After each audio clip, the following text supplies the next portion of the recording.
Hello, welcome to the Black Ponder. I'm Neil Trotter. Today we're going to be talking about some good old-fashioned existentialism. We're going to be doing that by talking about the great philosopher Friedrich Nietzsche and his classic work, The Antichrist. Now, first of all, I would just like to apologize to all those people that clicked on this video thinking they were going to have a discussion about the rapture or the number 666 or the second coming of Jesus Christ, or the last verses of Revelations. No, we're not discussing that here in this video. No, it's not clickbait. I didn't try and clickbait you. That's the actual title of the book. Well, this is actually a collection of two of his works, Twilight of the Idols, which I've already made a video about, and The Antichrist. That's another one of this philosopher's famous works. And The Antichrist is actually a critique of Christianity. Okay, we're not talking about the rapture here. We're talking about the criticism of Christianity as an institution. The problem with institutionalized religion. We're going to be talking about the philosophy behind that. Now, like most works that I read of Nietzsche, I about agree 50% of what he's talking about. That's kind of normal for me. But the 50% that I do agree with, I strongly agree with. And that's why I think Nietzsche is still, to this day, very popular, is because he speaks some truth. And he's let you know some profound philosophical concepts that might be controversial, but have some truth behind them. And I do agree with a lot of his critiques on Christianity, despite the fact that I am a Christian. Or I would even say, because the very fact that I am a Christian, I agree with what he's talking about here. So what is he talking about here? Well, let's read our first quote from the book, and we will elaborate further. A further step, the will of God. That is to say, the conditions for preserving the power of the priest has to be known.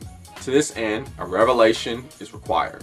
So here, Friedrich Nietzsche is talking about the priest, or the minister, pastor, preacher, insert your religious leader name there, as a gatekeeper, right? As the person that's in charge of the truth, or disseminating the truth. Let's continue. Disobedience of God, that is to say, of the priest, of the law, now requires the name sin.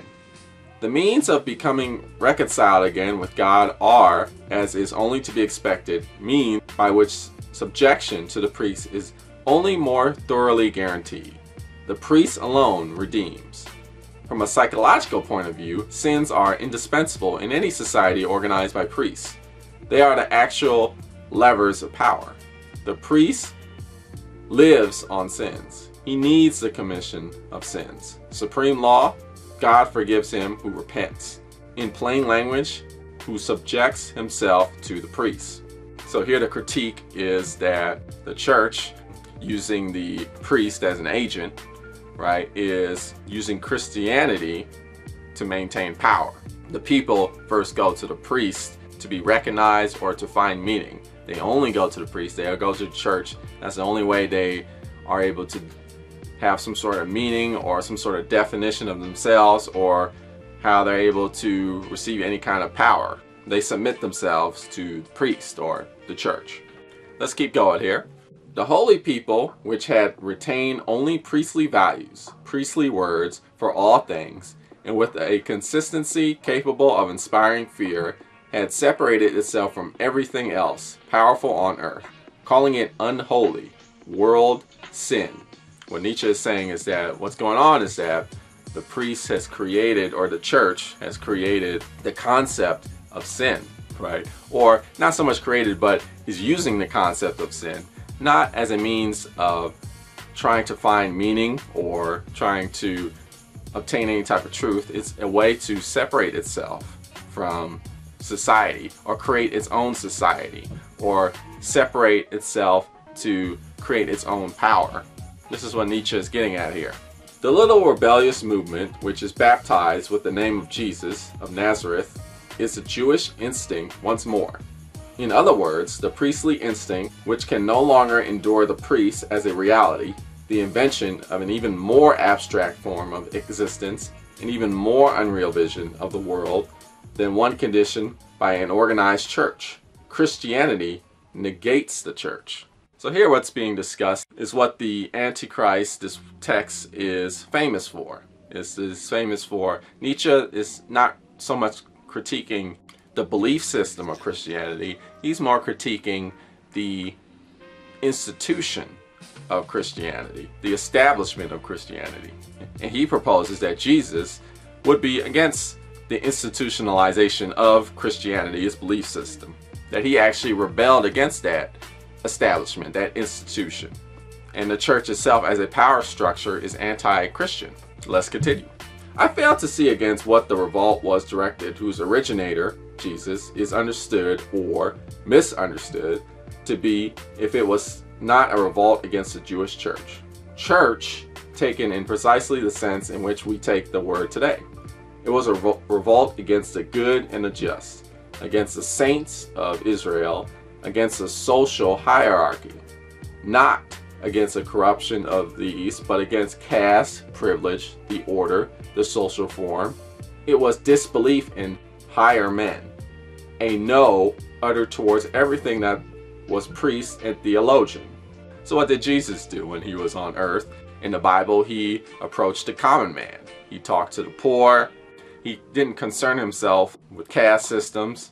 He even approached people that didn't agree with him, right? Who didn't share his belief systems.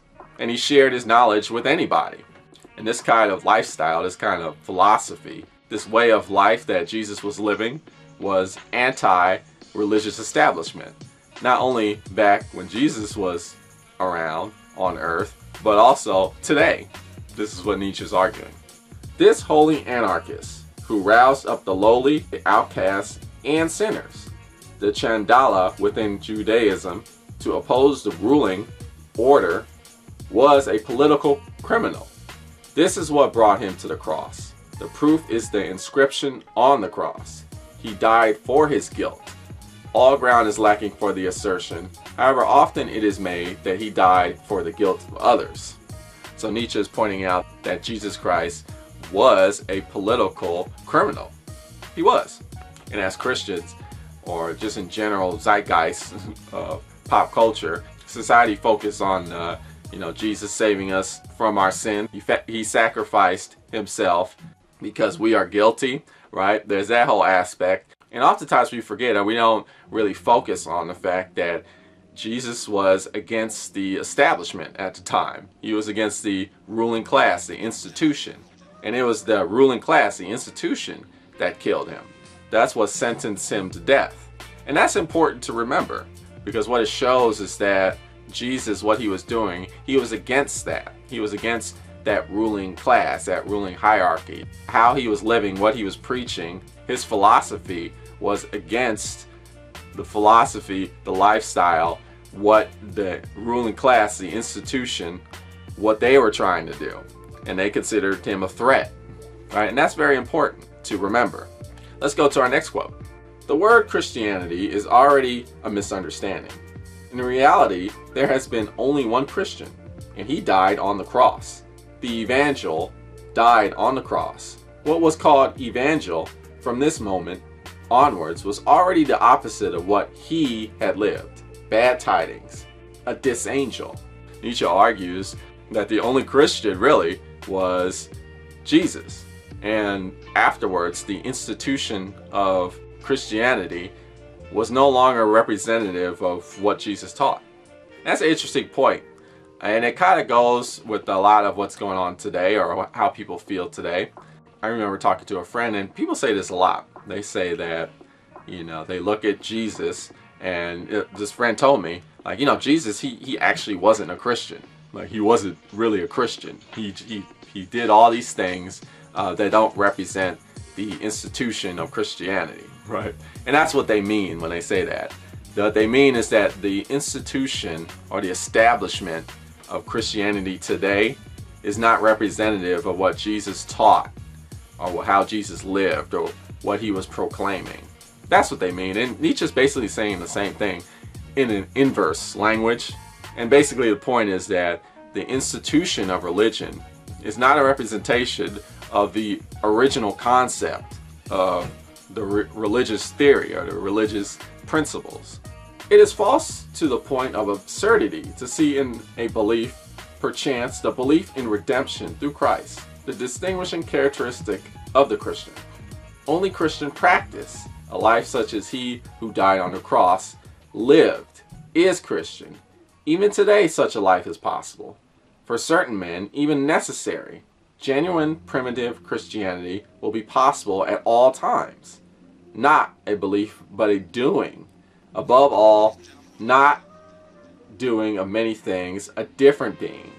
States of consciousness, beliefs of any kind holding something to be true, for example, are a matter of complete indifference. So basically what Nietzsche's getting at, and this is a very good point, it's like a lot of Christians, they talk the talk, but they don't walk the walk. You see a lot of judgment that comes from Christians or the Christian church. You see a lot of opulence going on, a lot of social economic injustice going on that's perpetuated or instigated by the establishment of the Christian church, whether that be Catholicism or Protestantism. It's interesting because one of the founding fathers of the Protestant movement, Martin Luther, he came up with the concept or the idea that saved by faith alone. Like there's nothing you can actually do that can earn your right to go to heaven or win the favor of God. There's nothing you could do to achieve that. I mean, this is the Lutheran concept, and me, I'm actually a Lutheran, so this is something that I believe, right? The only way that you're saved, the only reason that you're able to obtain God's love is through faith, is through belief in Him. So nothing you can do can actually save you in terms of acts or, achievement. Only belief can do that. And what's happened throughout society is that people have just taken that and taken that to the extreme, where it's like, well, I just won't do anything, right? Or like, as long as I believe in Jesus, I don't have to live a godly life, right? Which is wrong. And Nietzsche is saying that the problem with Christianity or the Christian establishment is that it focuses on beliefs and abstract constructs, but really doesn't focus on lifestyle or how you should live or the things that you should be doing in your life. Now, Martin Luther, he talked all about that, how, it is still important to live a godly life and you should do godly things, not to win God's favor, but because that's how free will is expressed in his theology. I mean, that's a whole deep concept that we could go on and on about. So Martin Luther did talk about that, but what Nietzsche is arguing is that the establishment, the church, doesn't focus on that anymore. They just focus on, do you believe in Jesus Christ as your Lord and Savior? Yes. All right, that's it. We're done. You're saved. You can do whatever you want, and nothing else matters. That's not true. Faith, I have already called it the true Christian shrewdness. One has always spoken of faith. One has always acted from instinct.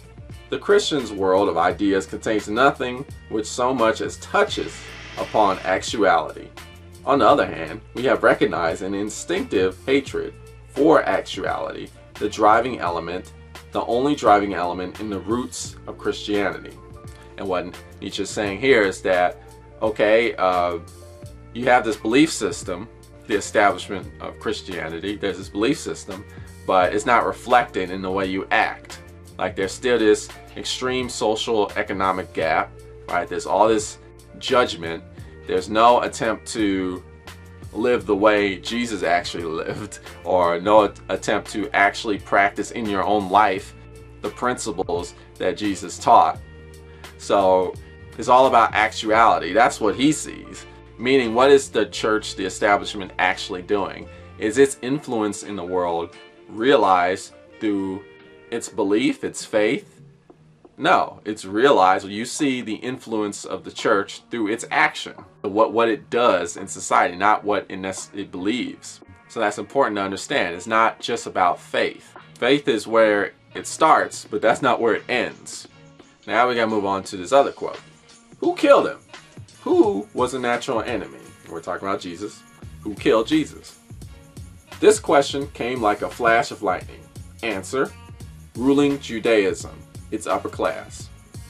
And when we say ruling Judaism, we're not emphasizing Judaism. Right? That's not the emphasis there. The emphasis, and is actually in italicized here, is ruling. Ruling. That's the emphasis. It's upper class. It's upper class. That's the emphasis here. From this moment, one felt oneself in mutiny against the social order. One subsequently understood Jesus as having been in a mutiny against the social order. Because ultimately, what Jesus was teaching, what he was practicing, his philosophy was against the social order of the time. And Nietzsche argues that it's still to this day against the social order. But his disciples were far from forgiving his death, which would have been angelic in the highest sense. Nietzsche's talking about the original disciples that followed Jesus, but not just the disciples. We're talking also about the early institutionalization of Christianity. After Jesus died, when Christianity started to become an institution and started to become an organized establishment, a power structure, there was something that happened. Precisely the most unevangelic of feelings, revengefulness, again came uppermost. The affair could not possibly be at an end with this death. One required retribution, judgment. And yet, what can be more unevangelic than retribution, punishment, sitting in judgment? And this is where it kind of gets philosophical, right? Because what Nietzsche is saying is that a lot of what happened when Jesus died, and then his followers and the followers of his followers began to spread Christianity and create it as an institution, as an establishment. Many of these early perpetuators started to use the teachings or modify or even corrupt the teaching as an expression of revenge or spitefulness. The fact that their leader, their follower, the person that they believed to be their Lord and Savior was killed by the state was like, okay, we're gonna rise up and start our own thing. And of course, as a Christian, I don't believe many of Jesus's original followers did that. Like the apostles or the disciples, they'd spread the word to spread the word. But today you can see the institution of religion. When people go out, when you see Christianity expressed in public affairs and current affairs in the world today, there's many kinds of people that express it in a spiteful way, in a way that's revengeful, resentful. You're not going to go against my Lord Savior. That kind of expression. Even the word itself, evangelical or evangelist, has changed over the years. It means something completely different. Nowadays, an evangelical is a Christian of a certain social economic class. Really, that's what an evangelical is today in terms of when the word is used in discussion in the news or in the media or in current affairs. An evangelical is a Christian of a certain social economic class. But originally, evangelical was a person that spread the information of the gospel, the person that spread the news of Jesus, who sacrificed himself to save whoever believed in him. There was an evangelical was a person that spreaded the information of the gospel. Originally, that's what it meant. Nowadays, that's not what it means anymore. And this is what Nietzsche is talking about. The enraged reverence of these utterly unhinged souls could no longer endure that evangelic equal right of everyone to be a child of God, which Jesus had taught, and their revenge consisted in exalting Jesus in an extravagant fashion, in severing him from themselves, just as the Jews, in the revenge on their enemies, had previously separated their God from themselves and raised him on high. The one God and the one Son of God, both products of resentment. And I think you definitely see that today. You see a lot of Christianity represented as spitefulness, as resentment. You see it in fundamental religious protests. There's a lot of judgment. There's a lot of social economic casting that's going on. There's a lot of perpetuation of the very kinds of institutions that charged Jesus to death and put him on the cross. These same social economic institutions exist to this day. I think it's a fair criticism to look at the institution of Christianity and make that observation and say, like, you know, this institution does not reflect the teachings of Jesus Christ. Like, their actions do not reflect their belief system. There is a lot of hypocrisy in institutionalized religion, and honestly, that is why a lot of people today are not Christian or not religious, or they're agnostic or they're atheists, right? It is because of the hypocrisy of religion as an institution. Now, as a Christian myself, I can say, like, fortunately, I was brought up in a church that didn't have that type of hypocrisy. There are also many, many churches in the world that do carry out the messages of Jesus, and they do act upon the beliefs and the teachings of Jesus. There's all types of religious institutions out there that actually do that. But we can't deny a significant section of the establishment of Christianity that is hypocritical. And that is something that needs to be brought out and told, and Nietzsche does do a fine job letting you know that. And, you know, it's something that a lot of people don't want to accept or they don't want to think about, Christians in specifically, but it's there. So it's important as a Christian to understand that acting is very important. Like, the way you act, the way you express yourself is important, okay? It just doesn't end with faith. You know, the belief in Jesus Christ, it doesn't just end there, okay? You also need to attempt or try to live a life the way Jesus preached about. And that's very important. And we're talking about having kindness and compassion for your fellow man, for the importance of forgiveness, the rejection of caste systems, right, and social economic prestige and materialism. All things that Jesus taught, but a lot of the Christian establishment operates for. I think it's a fair criticism, and I do think it's good for a Christian to read the Antichrist to get an understanding of where does a lot of the disbelief come from, where does a lot of the antagonism against Christianity, where does that come from, and an acknowledgement that this type of criticism does have some good points. There's truth behind it. It's definitely an important philosophical work. Check it out. The Antichrist by Friedrich Nietzsche. Well, you've been listening to The Black Ponder. Tune in next time for more philosophical thought.